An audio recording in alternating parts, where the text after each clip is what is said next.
దేవుని లేఖనాలు ఆకాశము భూమిని గతించిపోతాయి, కానీ దేవుని లేఖనాలు ఎన్నడూ కూడా గతించవు. దేవుని లేఖనం ఏం చెప్తుంది అని ఆలోచన చేస్తే, ఈ యొక్క క్రయాన్ స్లాబ్స్కి బైబిల్ గ్రంథానికి మనము పోల్చి చూస్తున్నప్పుడు ఇది బైబిల్ ప్రకారం ఇది జరగనటువంటి పని. ఆస్ట్రేలియా దేశంలో మాత్రమే కాదు, అమెరికా దేశంలో కూడా ఇద్దరిని ఈ యొక్క క్రయాన్ స్లాబ్లో ఉంచడం జరిగింది. రష్యాలో మరొక డెడ్ బాడీని ఉంచడం జరిగింది.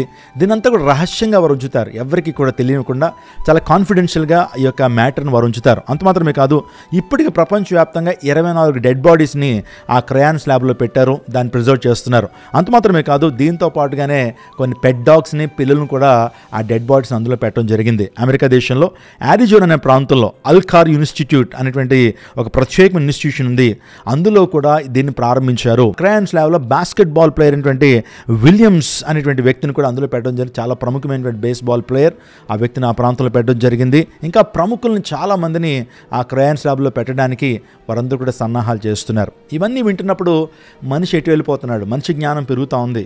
దేవుడే మంచి జ్ఞానం ఇచ్చాడు, మీరు ఫలించండి, అభివృద్ధి పొందండి, భూమిని నిండించండి, దాన్ని లోపరుచుకునండి. అసలు దేవుడు జ్ఞానాన్ని ఇవ్వటాన్ని బట్టే మనిషి ఇంత జ్ఞానాన్ని సంపాదించుకున్నాడు. మీరు ఎవరికైతే జ్ఞానం కొదుగున్నదో వాడు దేవుడిని అడుగులని లేఖనాలు సెలవిస్తున్నాయి. బుద్ధియు జ్ఞానము సర్వసంపదలు ఆయనందే గుప్తములగునని దేవుని వాక్యం చెప్తా ఉంది. మనిషి దేవుని మీద తిరుగుబాటు చేస్తున్నప్పుడు దేవుడు ఊరుకోడండి.